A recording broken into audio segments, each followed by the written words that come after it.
Please like and subscribe. Let's grow NAIA basketball. Thank you. Cascade Hoops Talk, bringing the world NAIA basketball one podcast at a time.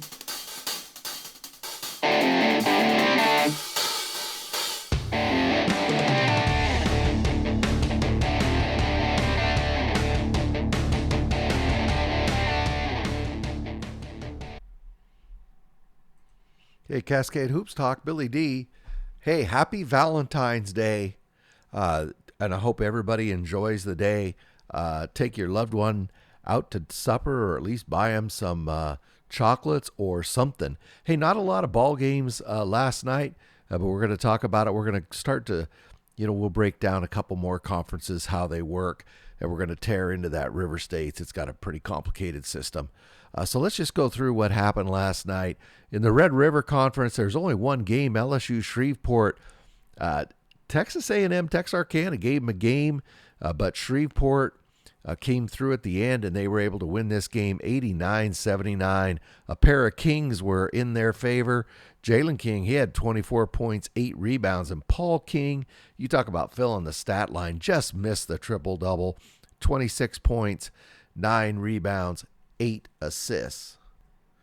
So LSU Shreveport now, they go to 18-6. They're going to play Xavier on Thursday. Let's jump over to that Red River Conference. So LSU Alexandria still has the lead. One full game on Texas College. Xavier behind them, and then LSU Shreveport 13-5. There's not going to be enough games left for them to catch Alexandria. The other thing I wanted to show you tonight is how this conference breaks down.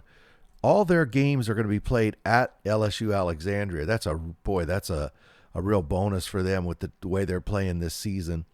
But it's a classic 1-8, 2-7, 3-6, 5-4, as you can see. And so if you look back, and I should have put the line here. So there's 8, and that's my fault. But these 1, 2, 3, 4, right now, these would be the home teams, and that's the way it looks, with Our Lady of the Lake already having 9 losses. And then 1, 2, 3, 4, down to Southwest here. Paul Quinn, I don't think they can get in postseason, but it's probably pretty close to how it's going to be. So we'll continue to watch it. I should have blocked that out better, but I didn't. In the River States tonight, a lot of action in the IU Kokomo. They just edged Midway. In this game, Max Newman, 15 points, 13 rebounds, and Joseph Anon, he had 15 points, 11 rebounds. So a pair of double-doubles really powered Kokomo through. I think Kokomo's better than their record, but they've had some tough losses that have kind of hurt them. Alice Lloyd and Rio Grande, they went to overtime. St. Mary of the Woods, they just win. They just win. St. Mary of the Woods wins 79-78. Kobe Barnes, 35 points, 6 rebounds. His night was so hot, he even hit the winning free throw. West Virginia Tech wins, and as does IU East. Okay, so the River States is a little bit different. These are the standings right now. St. Mary of the Woods continues to lead Point Park.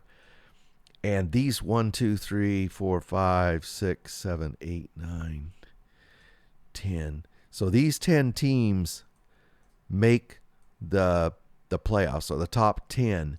But the seeding, I shouldn't say it's going to be those 10. It's the top 10. This is where it gets complicated. Okay. I'm not going to read this all to you. But they have a point system. So the teams advancing to the postseason, the seeding of the tournament is appointed by a point system. And see, it goes like 7 points for a win over, if a team has a 750, 6.5 points if their win percentage is this, 6 points if it's over 500. You can see that's complicated. But so I don't know what to say other than it's complicated. If you want to dig out your calculator and figure it out, you're my guest. You can do that. And then they play the tournament in this fashion. So they play So there's 10 teams. 10 teams. So these, four of them have to do a play-in. So 2 will do a play-in, and then that will make up your standard 8-team playoff. So we don't even know exactly where everybody's going to be seated unless you want to go through and do that calculation with their seeding system. And if you guys got that all figured out, anybody want to shoot me a note, or if you want to come on and explain it and you know it better than I do, you're more than welcome. Over in the American Midwest tonight, key games there. Central Baptist wins over Williams Baptist. William Woods won this game 70-55, but they never finalized it. And Presto and Missouri Baptist wins. So Central Baptist is going to end up the number 1, I'm guessing there. That was a big win for Missouri Baptist over UHSP, because you can see they're right there in a battle for a home game. The 4 on top get a home game. This conference is a traditional setup. 8 has to go to 1, 5 has to go to 4. So it's that traditional setup. So you want to stay in this top half of the bracket. So big win for Missouri Baptist to kind of hold off Williams Baptist. That's only a couple conferences. Again, I'm serious. If there's somebody who can explain that River States better than me, because I'm sure all I did is confused you, I'd be more than happy to put on somebody who can explain that better. And tomorrow, today, new polls come out. The best thing to do is go to the NAI Twitter page. That seems to be where it comes out first. Secondly, so the new poll comes out tomorrow. GPAC plays, Crossroads plays. There's a load of games tomorrow, and the games right now are so important. So just settle down in your easy chair, watch some basketball. Well, the ones that are free. The ones that aren't, I guess you just have to look at the score when it's done. But that's another subject for another day.